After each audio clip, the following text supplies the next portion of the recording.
Hello everybody and welcome to our October Lunch and Learn session. I'm Sam Thorne, the Marketing and Communications Officer for Climate Change and Sustainability, and I'll be hosting today's session with the help of my colleague Sarah, who will be making sure everything runs smoothly behind the scenes.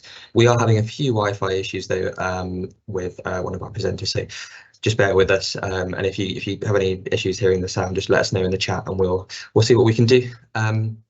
So yes, with the weather already starting to turn colder over the past couple of weeks, it's kind of that time really, and thank you for joining us this lunchtime to hear about how you can reduce your energy consumptions and cut bills.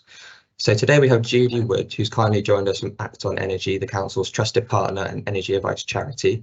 So Judy will be discussing a range of topics, including fuel poverty, damp and mould, the energy crisis, and practical solutions you can take in your own homes.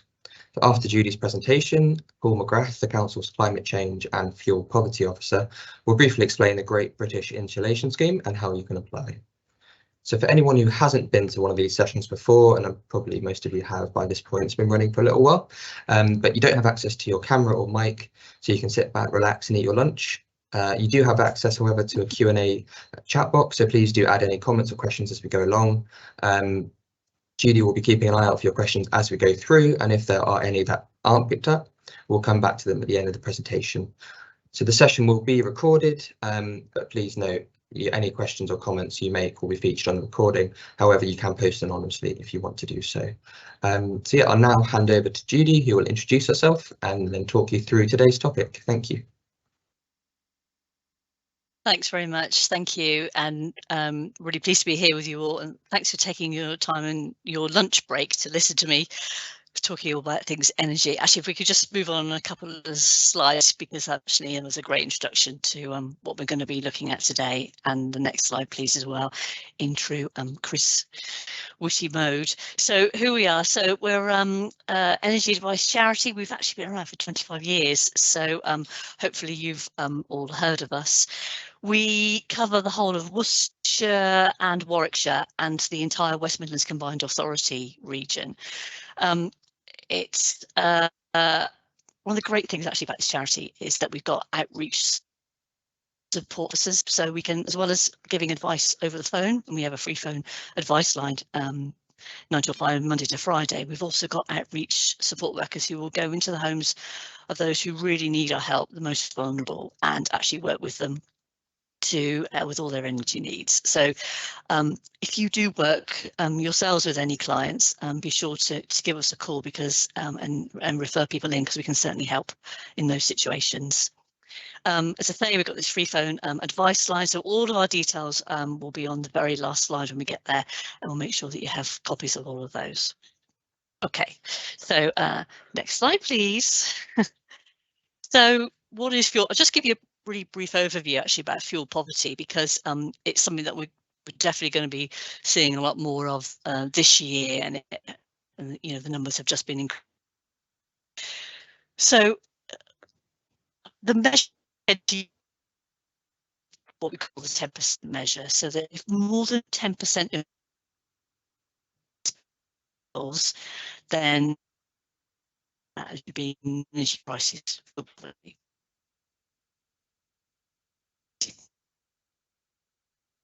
Measure.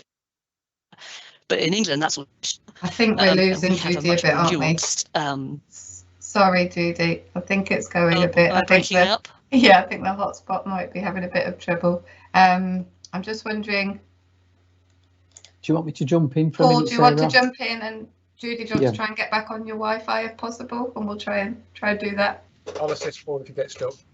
Thanks. So we've got Paul and David from the council team. Thank you. So traditionally, fuel poverty was measured on a metric of if you spend more than. Hello, it says I'm back. Okay, carry on. Give it a go, Judy. Should we try and carry on? Sorry. No, that's okay. Okay, so I'm not sure kind of where I got to, but in England we have a different measure, which is low income and low energy. So it looks at the energy efficiency of your home.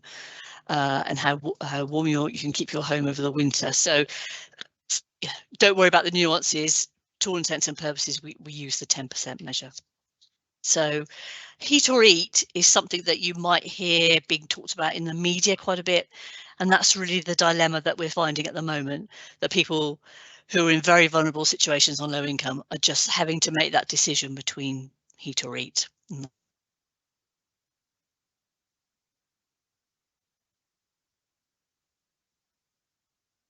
think we've just lost you again, Judy, unfortunately. So for now, I think we go back to what we're going to do with Paul. Come back to the reserve.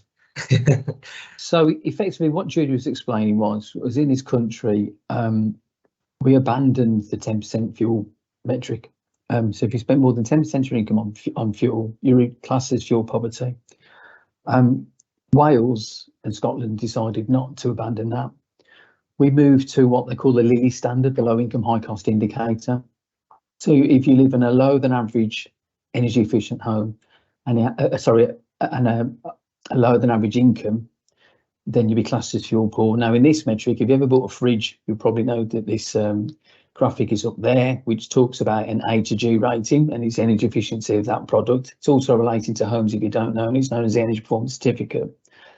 If you live in a home that's D rated or below, and your income is lower than average, then you'll be classed as fuel poor. They changed that rule because they were looking to tackle fuel poverty. Unfortunately, they moved supposedly a couple of million people out of fuel poverty, but the reality of residents that are living in a cold home, it doesn't matter what the metric is. If you're cold, you're cold. And that's traditionally how it used to be. As obviously it was explained that there's still an element where we're trying to assess it easily. It's not easily assessed. And that 10% is kind of still a metric that people use and the press actually still use it. Do you want to move on to the next slide? So fuel poverty in the West Midlands, it is the highest in the country. I'll obviously stop speaking if Judy comes back. This obviously the worst areas are Birmingham. Are you back, Judy? No, she picked on the screen. Don't worry, we'll work on through. So the fuel poverty levels are based on this low income high cost indicator metric. What it's showing there is that certainly Birmingham's got the highest level compared to Stoke-on-Trent and Wolverhampton. It is abnormally high for the Midlands region compared to the rest of the country. So, do you want to move on? Next slide.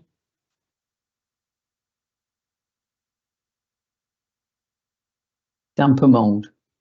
Now, partly one of the issues of living in a cold home and in an efficient home is that you're likely to have high levels of damp and mould in the property because you're not heating it effectively. Some of it can be classed as maybe a lifestyle issue, but you'll notice a press recently, sadly, it actually does kill people. If you don't know, with damp and mould, it comes under the Housing Health and Safety Rating System, and it's one of the issues that affects the younger people. So you've got things like condensation, you've got obviously rising damp, and also you've got penetrating damp from the property. And you can see there's pictures of, on the left-hand side, you've got rising damp, which can be a failure of the building structure. You've maybe got some penetrating damp in the middle picture, which is coming from the ceiling line, so maybe the roof's leaking. On the right-hand side, you've maybe got condensation, which forms in the colder parts of the home. It is a massive issue for people. It is debilitating, and it can affect them through their life. If you're born into a home as a young child, and the vulnerable age group under HHSRS is 14 or under, if you're born into that home with damp and mould, you will, whether you are developed and born with asthma, you will develop it and it will affect you the rest of your life. Are you back, Judy? Hello, yes, you did a grand job. Do you want to carry on with the damp? I'm struggling there, to be honest with you. So there are issues in a cold home of damp and mould. Judy, you can pick up from here. Yeah. Okay. So this is sorry about that. So this is the acronym that we all try to use when we're thinking about damp and mould. And actually, what you're saying is completely right, because we're already seeing, you know, more issues of that, definitely, since people have been not turning their heating on. So what we remember is HIVE, and that stands for heating, insulation, ventilation, and excess moisture. So the excess moisture in the air, wherever that goes, it will go to a cold spot. So wherever there's a cold place in your home, that's where the heat will go, and that's where the damp and mould will form. So you need to keep the heating at an adequate temperature to really to stop that issue from happening in the first place. And that's the problem at the moment, that people are just not turning their heating on because of the expense. Insulation clearly is a really key part of avoiding those cold spots, but we know that is a much longer term solution, but there are things we can do around that. And ventilation, this is a really key one, because what we see is that people are blocking up air vents, for example. And if you're not getting that flow of air through, that could be a really bad problem in terms of exacerbating the issues. And we know that respiratory issues are really on the increase, and they're seeing this in the call centre downstairs when they're talking to people.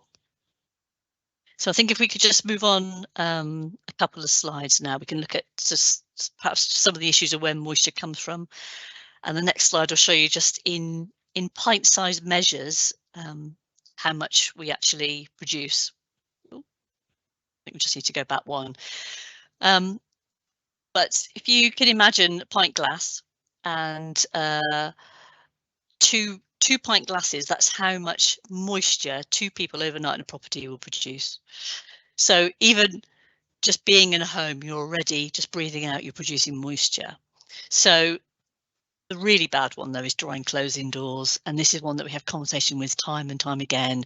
People who can't afford or don't have a tumble dryer, they may not have an outside space to dry their clothes, or it's winter and it's not going to dry, and they dry their clothes indoors on a radiator.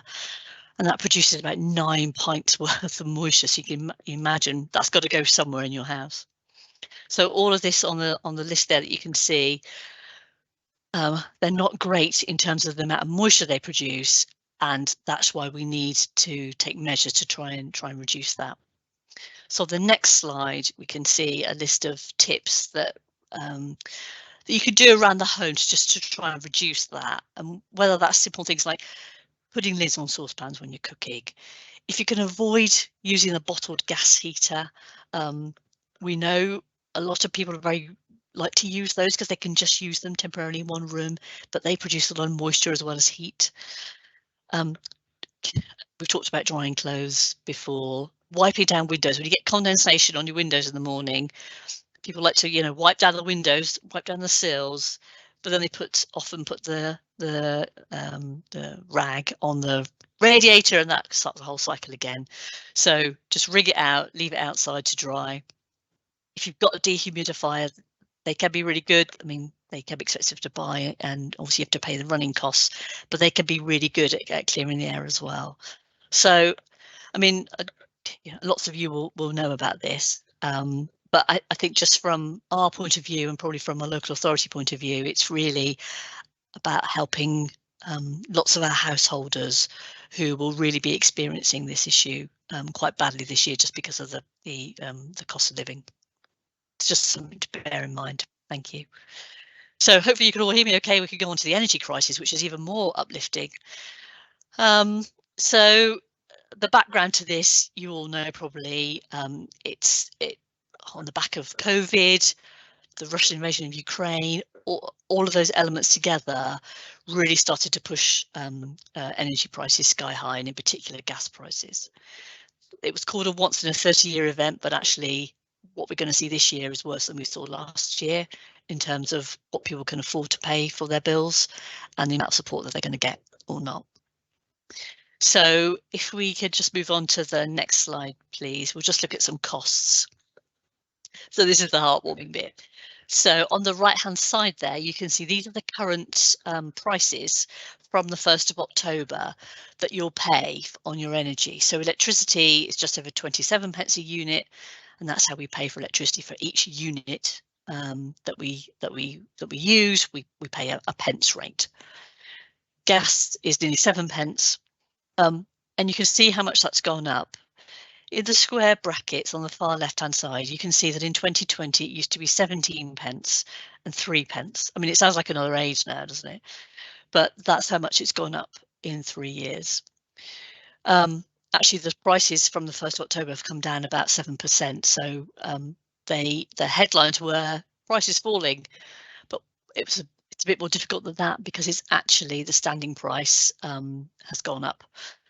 So the standing price, we'll come on to that in a minute, but it is very controversial because everybody has to pay that whether or not you use any electricity or gas in your home.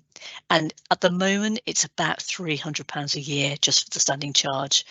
and that's if you're paying on one of the better, on the price cap tariff on dual fuel direct debit. If you're doing everything you can, you're paying still about £300 a year. Just on that, you'll see on there, I've put unit rate, by the way, but also VAT is also chargeable to your energy accounts, but it's at the 5% rate. So just to bear that in mind as well. So thank you. Yeah, if we could move on.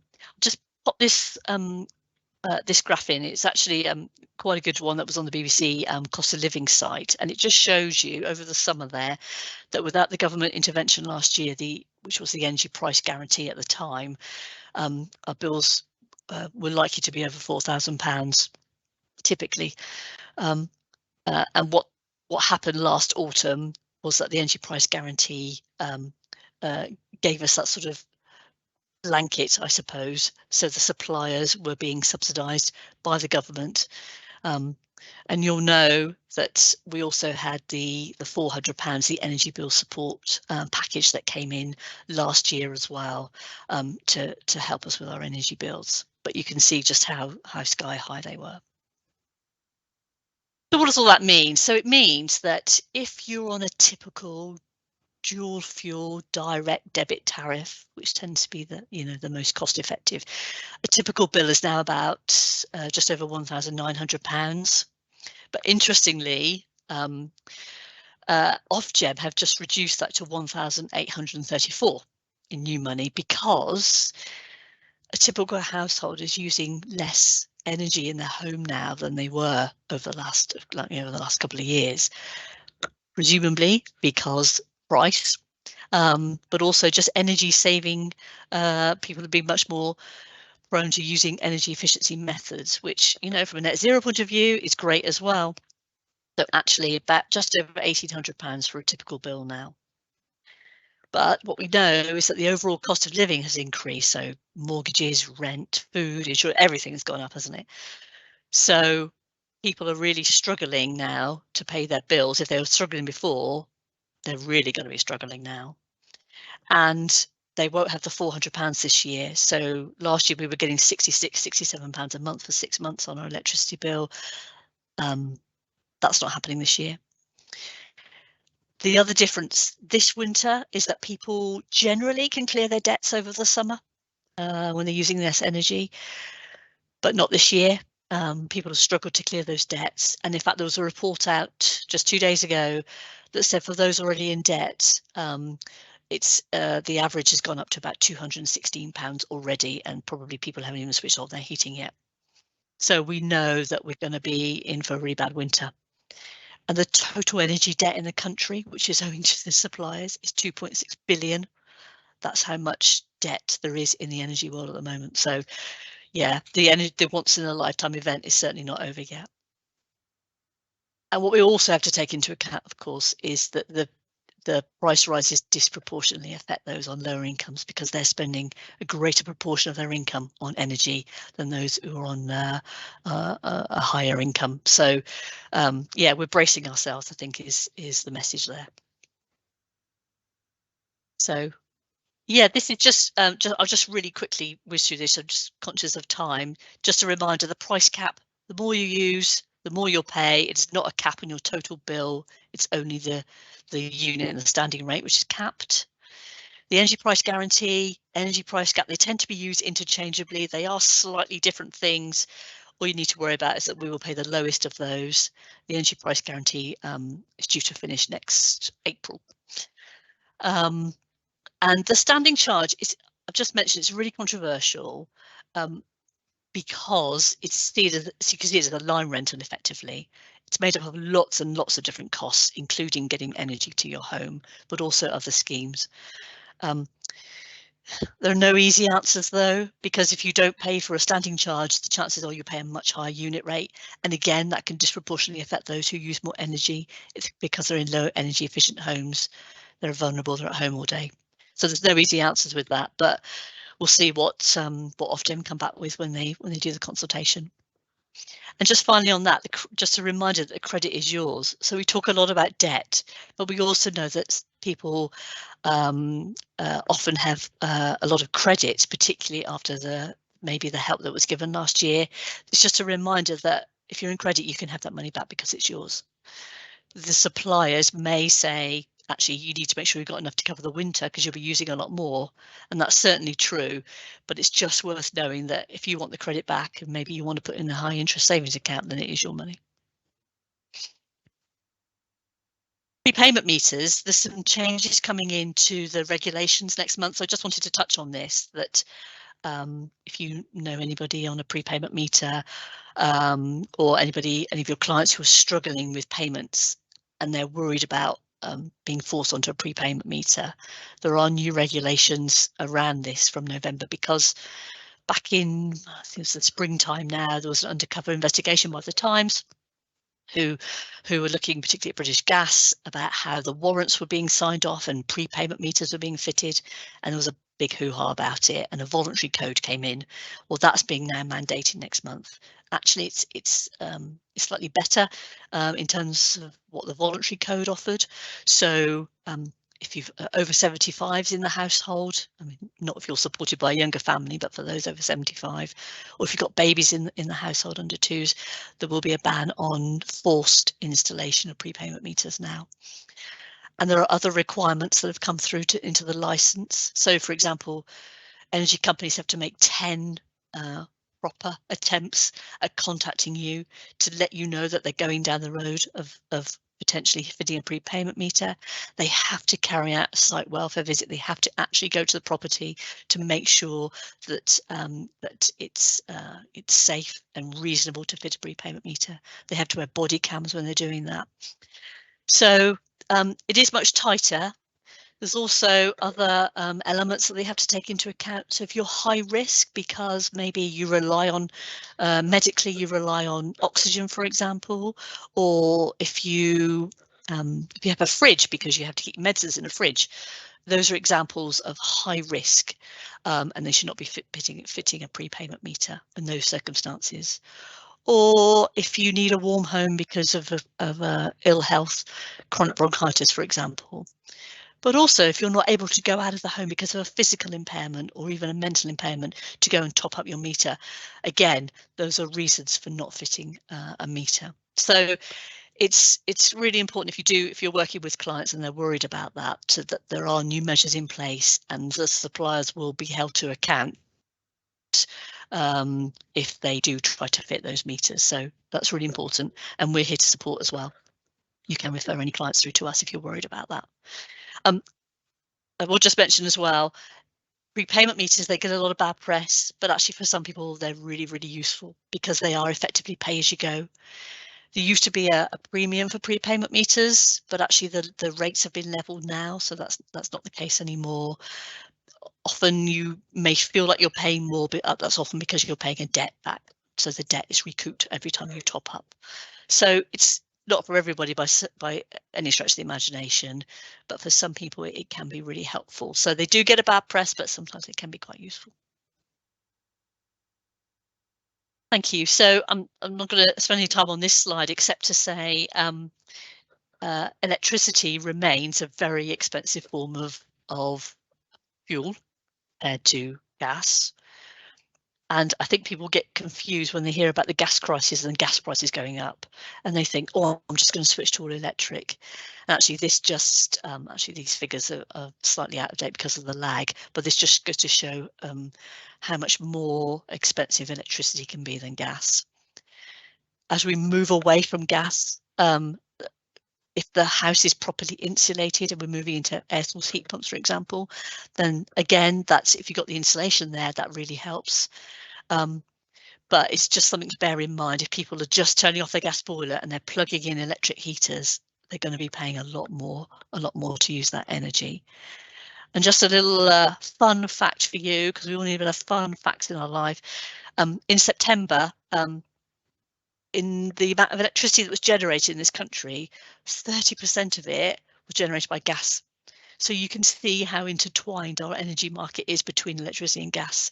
So please don't just switch off your gas just because you think gas is expensive. Thank you. So just I know people are quite interested in switching, but maybe they've switched off, sorry, the last couple of years on that because of the price cap. It is starting to come back again. There are a few fixed tariffs on the market which are under the price cap now. They tend to be for existing suppliers, existing customers of that supplier. It's worth looking at the moment. But just bear in mind the exit fees, because some of them can be very expensive, some of them are over £100. So just bear that in mind. It can be that that you're on a special tariff already. Just look at your bill to see what the unit rates are, because the price cap is only relevant to what we call the standard tariff. And I just wanted to mention here about social tariffs as well, because we do hear quite a lot of call for social tariffs. At On Energy itself, we were a signatory to an open letter that went to the Prime Minister a couple of weeks ago, along with about 140 charities and Martin Lewis and the like, calling for more help in social tariffs. We were promised a consultation last year, the autumn statement. That hasn't happened yet, so we're still waiting to see what happens. We know in broadband, for example, there is a social tariff for vulnerable customers. That's just not the case with energy, and I think it's beyond time that we need a social tariff.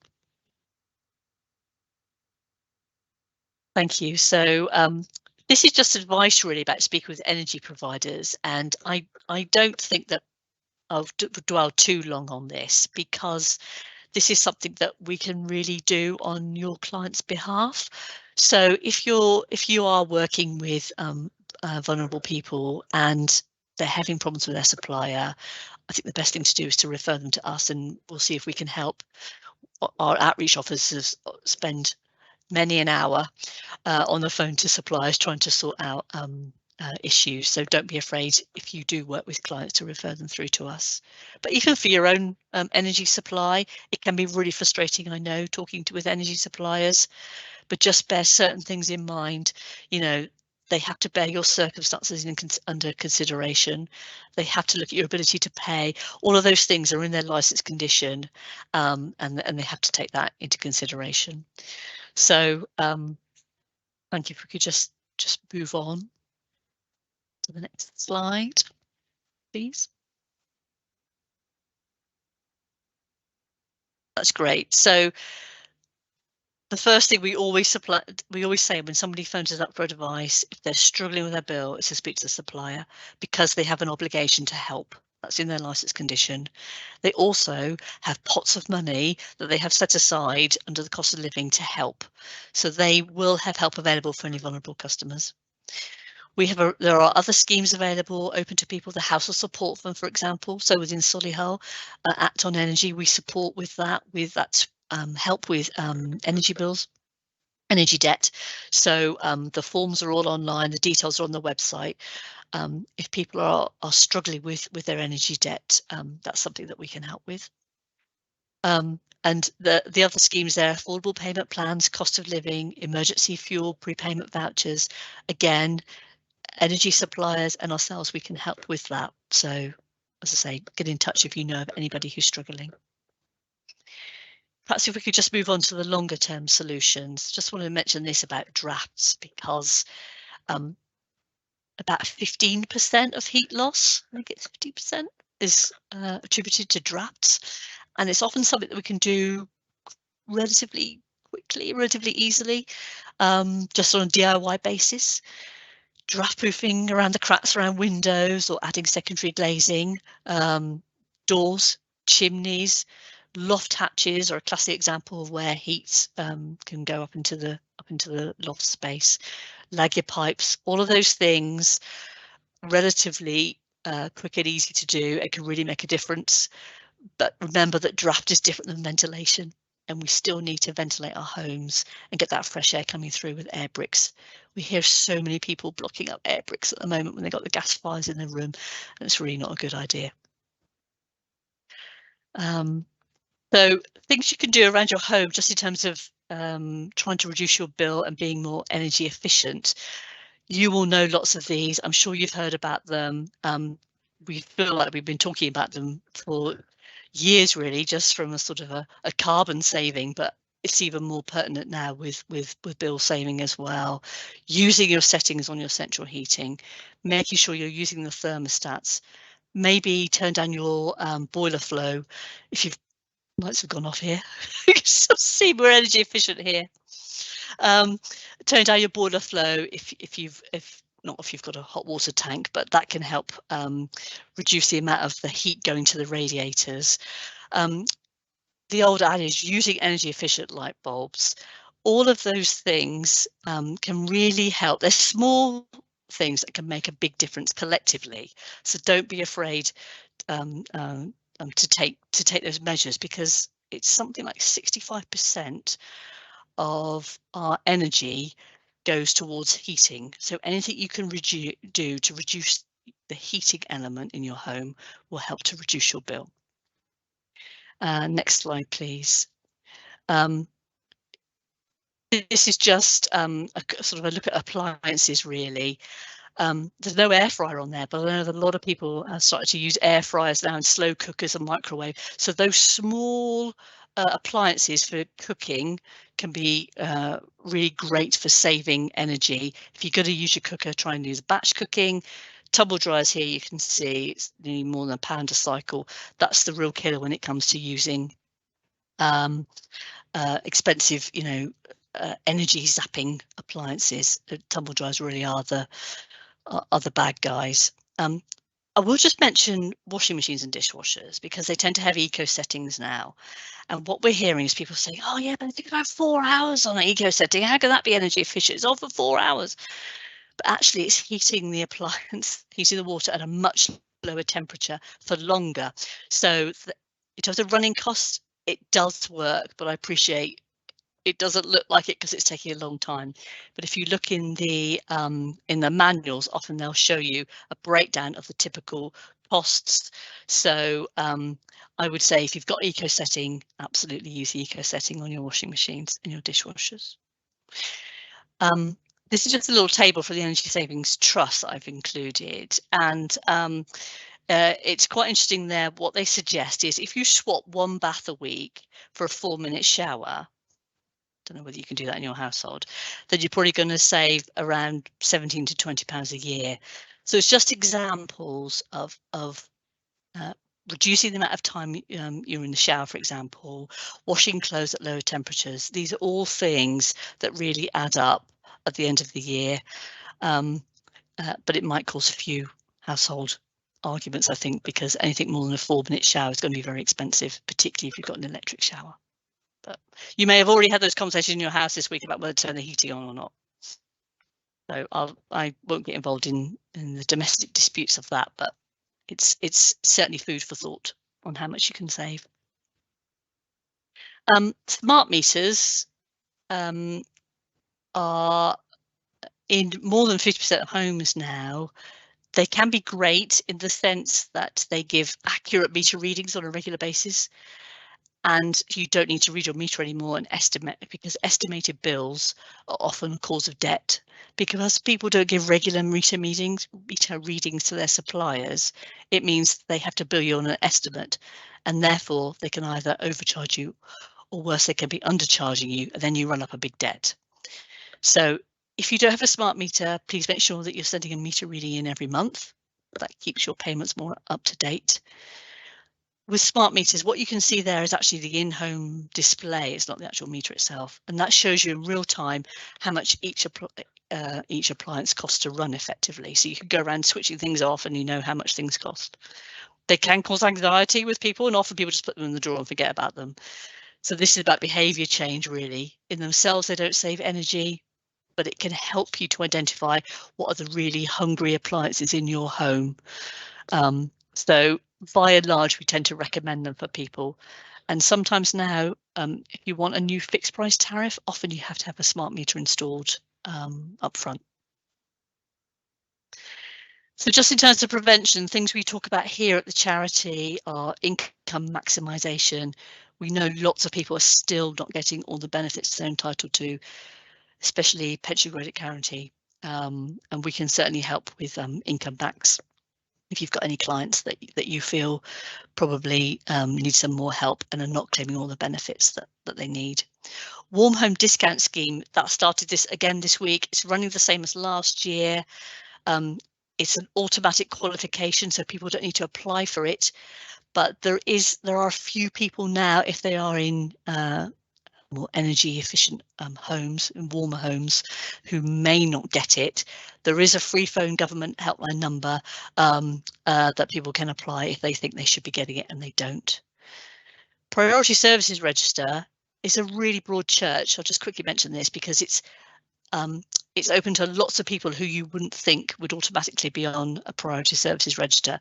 If you're pregnant, if you've suffered a recent bereavement, if you've just come out of hospital, all of those things qualify you for Priority Services Register. And it's free to join for the supplier, the person who bills you, but also for the person who supplies your home with energy, with electricity, National Grid, Cadent for your gas.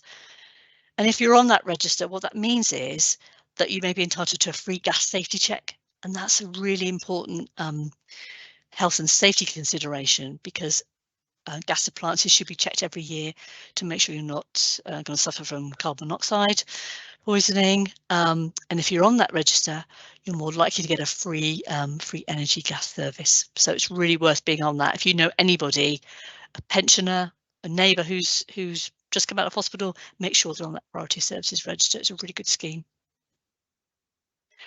So now I think we move on to grants, and I'm going to hand over microphone now, just because I know that you might want to talk particularly about what schemes you've got available in your area.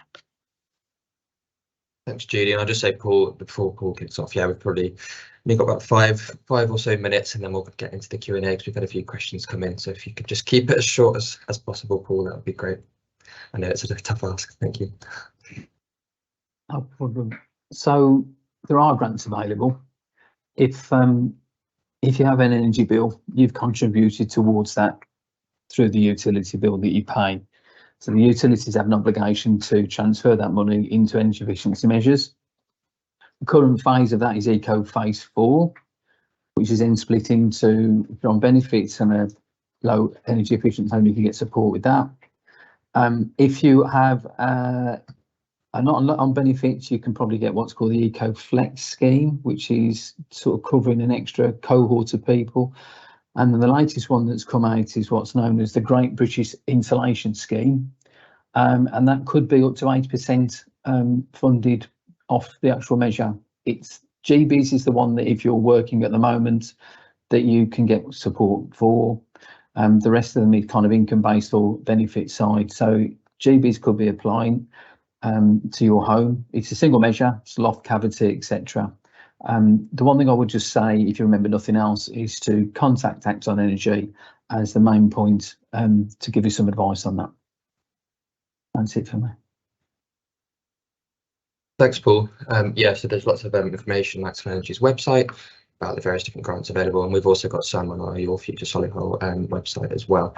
So yeah, I just wanted to make sure we have enough time for the questions that have been coming in, because it's always one of the most interesting parts of these sessions. So if we just go back, I'll do them in chronological order, if that's okay, Judy, and I'll just read them. Yes, because I can't see the chats. Would be really, that's really like flying by the seat of my pants now. I'll read them out as well for the kind of benefit of the audience. So we had a couple of questions towards the start of the presentation around gas and electricity. One statement first was, which you kind of echoed that as well, is that most people talk of the gas prices, but it's actually the electricity that's the highest cost in the household.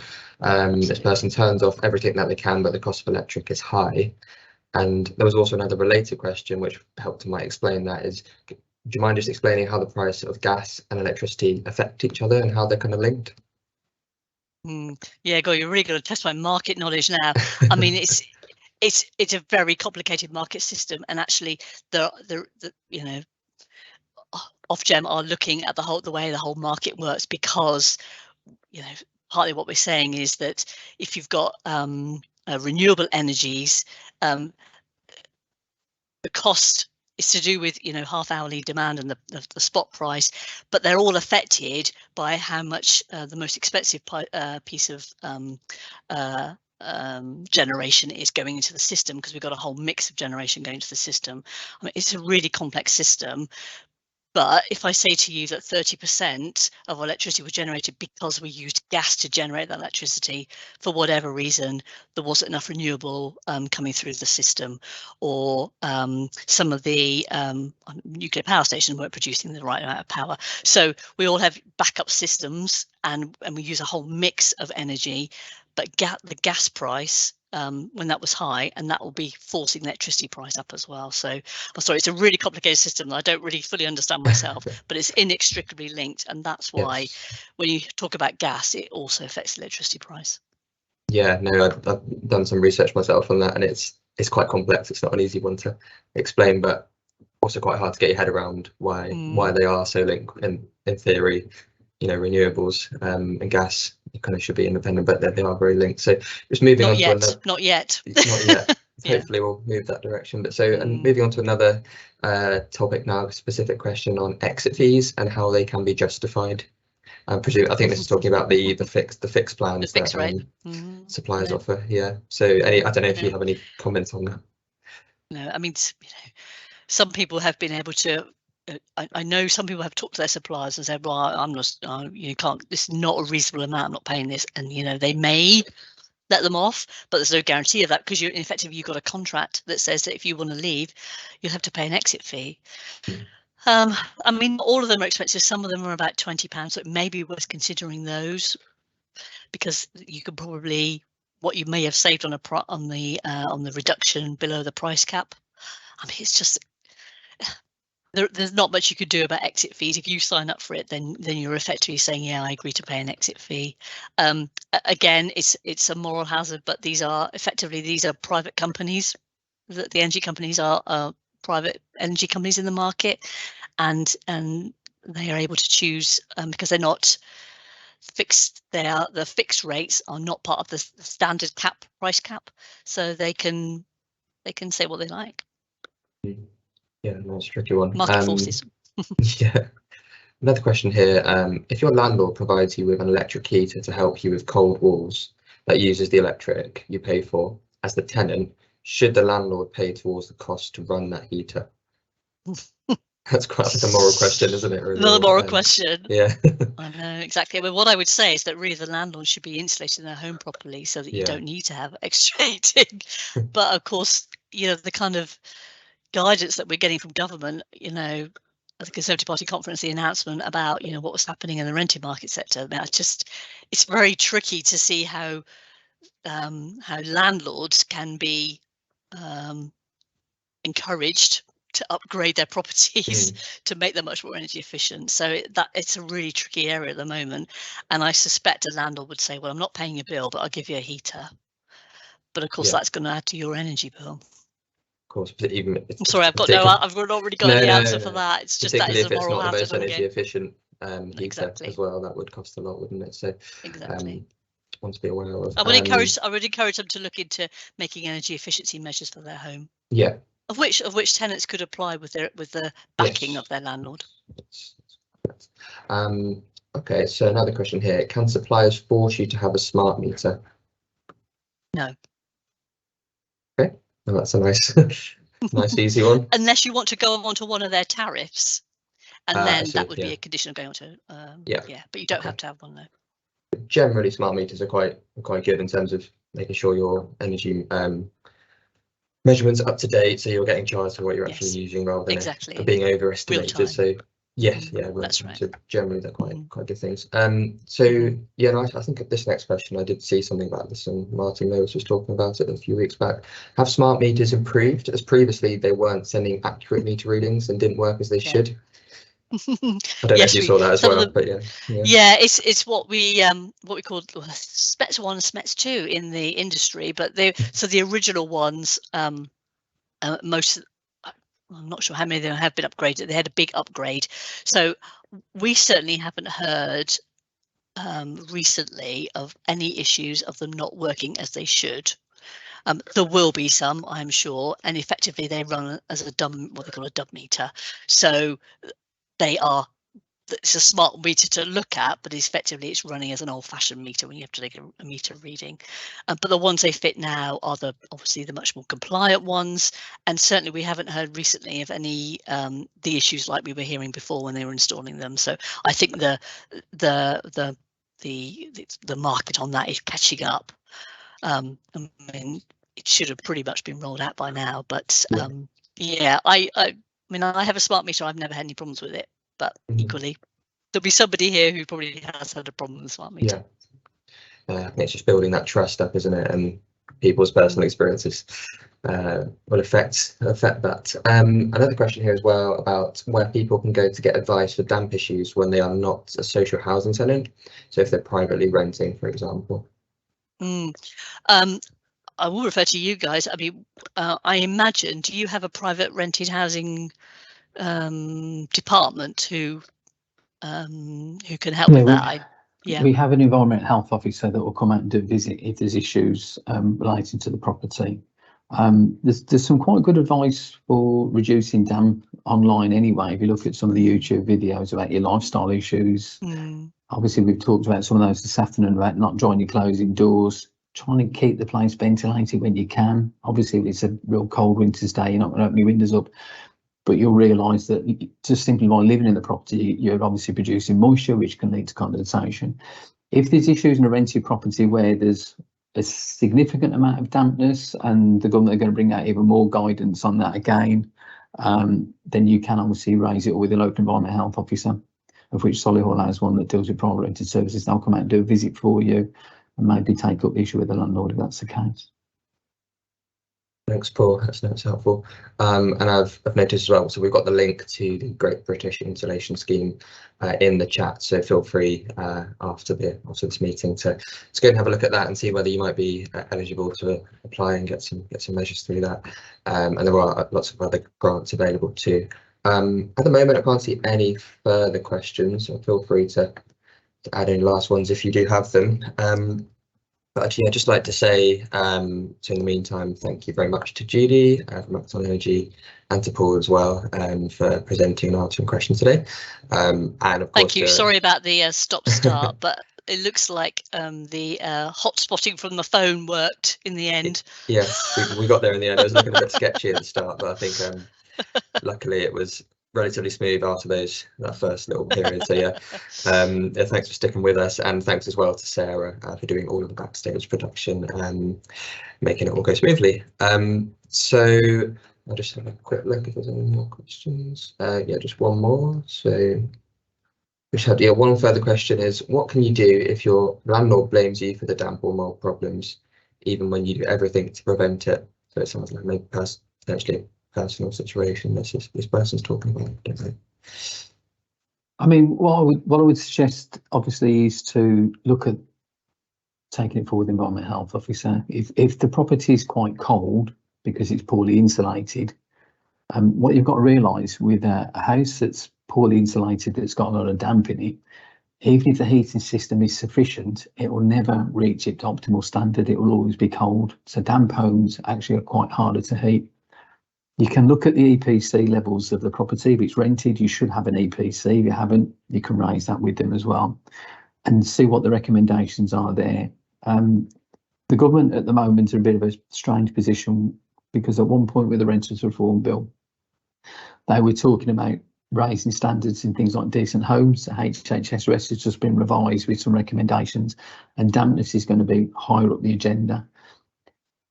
It is serious if you're living in a cold home that's got dampness in there, and it can affect your health and certainly the health of children longer term as well. So if your landlord is starting to blame you, you might have to take it forward to environmental health officers to see what their view of it is. It isn't necessarily always the resident's fault, although in the past it has been blamed on lifestyle issues. It could be related to the property, the type of heating. But obviously if you've taken all reasonable measures to reduce condensation, which is what we're talking about, then I would probably take it forward to the environmental health officer and see what they can pick up on it and do an assessment for you. Thanks, Paul. So yeah, just to conclude, keep on the conclusion, sorry, the next Lunch and Learn will be on HS2, taking place on the 23rd of November at 12 PM. So I'll pop the link to register for that in the chat now. So feel free to click on that link. Sarah's just done it at the same time, so I'll delete mine. But we'll also be communicating that via the usual channels in advance of that session as well. Just to note, I'll be also sharing the recording from today's session in the next staff magazine and the intranet. So if anyone can make it today, any of your colleagues that you think might find it useful, please feel free to share with them. And in the follow-up email, you'll also receive a feedback survey from Axon Energy. So if you could please fill that in too. Is there anything anyone else wants to say, Judy or Paul? Or if not, I'll just wrap up. No, thank you very much. I'd really be grateful if you could fill in a feedback form, because it just means we can get more funding to run more sessions for more frontline workers as well. So I'd really appreciate that. Thank you. Okay, thanks, Judy. And yes, I think that's everything. I'll just say thank you and goodbye, and hope to see you at the next one. Thank you. Thanks very much. Bye-bye.